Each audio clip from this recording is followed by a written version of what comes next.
بسم اللہ الرحمن الرحیم۔ میزاب چینل کے معزز سامعین السلام علیکم۔ یہ قصہ ہے محبت کی ایک بے مثل داستان کا اور بے مثل محبت پر مالک کی لازوال عطا کا۔ وہ ایک گمنام بوڑھا شخص تھا جسے اپنی مادری زبان بلوچی کے علاوہ کوئی اور زبان نہ آتی تھی۔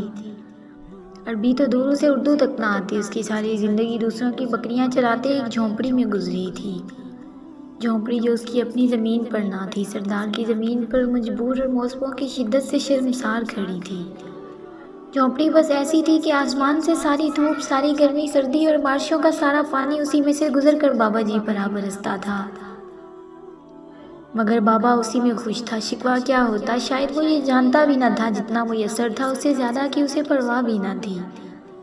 نہ اس بات کی پرواہ کہ اس کے پاس پکا چھوڑ موسموں سے بچانے والا کوئی کچا کوٹھا تک نہ تھا، نہ اس کا ملال کہ اس کے پاس زیست کرنے کو معمولی سا سامان بھی، نہ اس کی فکر کہ اس کا روزگار بس اجرت پر دوسروں کی بکریاں چرانا ہے، اس کے سوا کچھ نہ تھا۔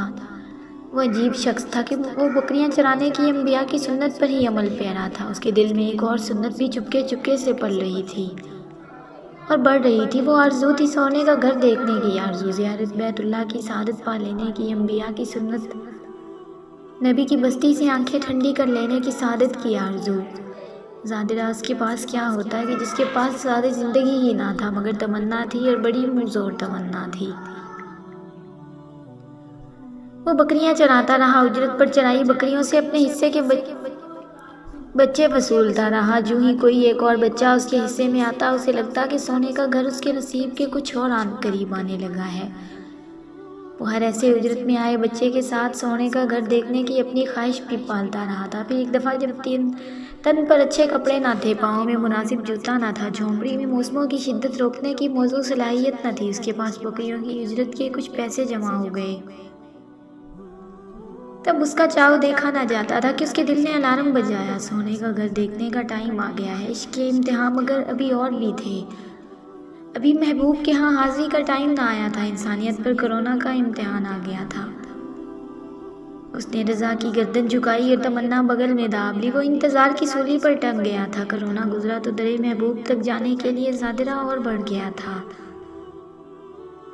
اس دوران اس کے پاس کچھ اور بکریاں جمع ہو گئی تھیں۔ ان بکریوں کا عمر بھر کی جمع پونجی کا اور زندگی بھر کی محنت کا اور بھلا کیا مصرف ہو سکتا تھا۔ اس نے بکریاں بیچی اور درے یار دیکھنے کو چل دیا تھا۔ نہ ساتھ کوئی ساتھی اور نہ رشتہ دار، مگر اس راہ کا ہر مسافر اپنا ہی تو ہوتا ہے۔ ایک تھیلا بغل میں دابے پہ لا کر وہ ایک سویرے سونے کے مدینے میں آ کھڑا ہوا تھا۔ اسے اپنے نصیب پر یقین نہ آتا۔ وہ ڈھلکے کندھوں کے ساتھ بہت آرام سے حرکت کر رہا تھا کہ یہ مدینہ تھا جہاں یزید بھی سانسیں گم کر بیٹھے۔ وہ مدینہ بلوچستان کی ایک جھونپڑی کا باشندہ مدینے کی شان دیکھ کر دنگ رہ گیا تھا۔ کیا فقیر عجم اور کہاں سلطان عرب! اس حیرت میں گم وہ اپنی کل متاع، اپنا جوتا اور جوڑے والا تھیلا بھی گم کر بیٹھا۔ یہی وہ لمحہ تھا جب وہ کلک ہو گیا تھا، جب وہ اپنے تن کے آخری چیترے بھی سونے کے در پر گم کر بیٹھا تھا۔ تو یہی وہ لمحہ تھا جب عرش والے کا اس سادہ مزاج محبت کی معراج پر